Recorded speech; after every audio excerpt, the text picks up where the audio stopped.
This is TechCrunch.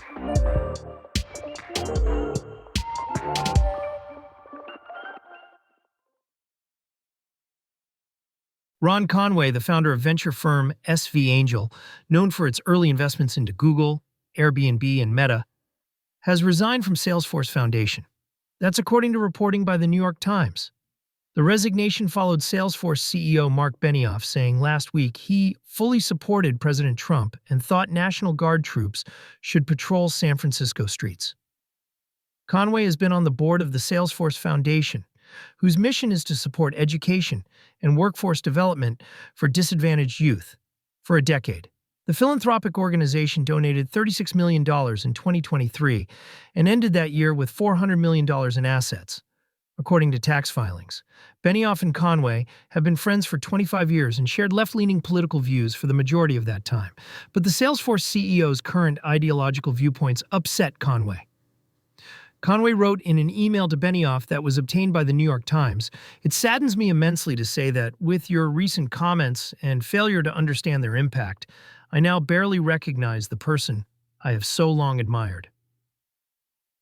In an interview with the New York Times last week, Benioff praised Elon Musk's government efficiency efforts and said that he wasn't keeping up with reports on immigration raids or Trump's attacks on the press. This, even though Benioff owns the news magazine Time, which he purchased in 2018. Benioff is one of the many high-profile tech leaders and investors who, despite having previously supported the Democratic Party, have now voiced their support for Trump. The rift between Benioff and Conway unfolded during Salesforce's Dreamforce conference, one of the largest events held annually in San Francisco. Neither Salesforce nor Conway immediately responded to a request for comment.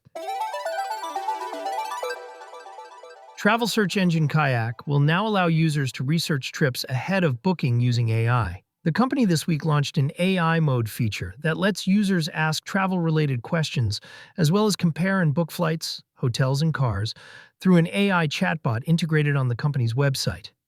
The feature is currently available across both desktop and mobile web and takes advantage of Kayak's integration with ChatGPT to deliver contextual results. The rollout follows the company's April launch of Kayak.ai, built as a testing ground for working with AI technology. That site also combined Kayak's data and tools with OpenAI's technology, letting its tech team try out AI features ahead of bringing them over to Kayak.com. Essentially, the AI mode feature offers the same functionality as the Kayak.ai website, but is now built directly into Kayak's website. The company suggests users could ask the chatbot for travel ideas, like locations to fly to for under a certain price point, the best deals to a preferred destination, comparing hotel amenities, finding nonstop flights, rental car options, and more. Plus, users can ask the AI more open-ended questions like, "I want a party for New Year's Eve. Where should I go?" to get recommendations without having specific destinations in mind. Or they could learn when the best time to fly somewhere would be, based on ticket prices. Kayak has shared other AI prompt ideas on its own blog. The feature could be useful in helping consumers in the earlier stages of travel planning, when they're just exploring ideas. However, it remains to be seen if AI users readily convert to paying customers using these methods. AI mode is initially available in English in the United States, but will expand to other countries and languages later in the month. The company also plans to roll out the feature to more platforms and add support for voice-based requests soon.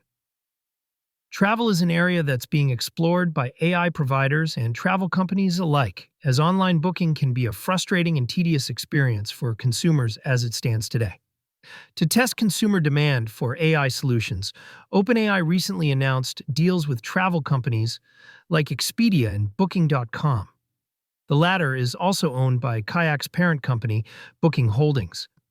As a result, those services can now operate as apps inside ChatGPT. By comparison, Kayak's decision to run the AI chatbot on its own site could provide the company with more direct access to consumer insights about the AI's use. That's it from TechCrunch. For more stories like these, go to TechCrunch.com.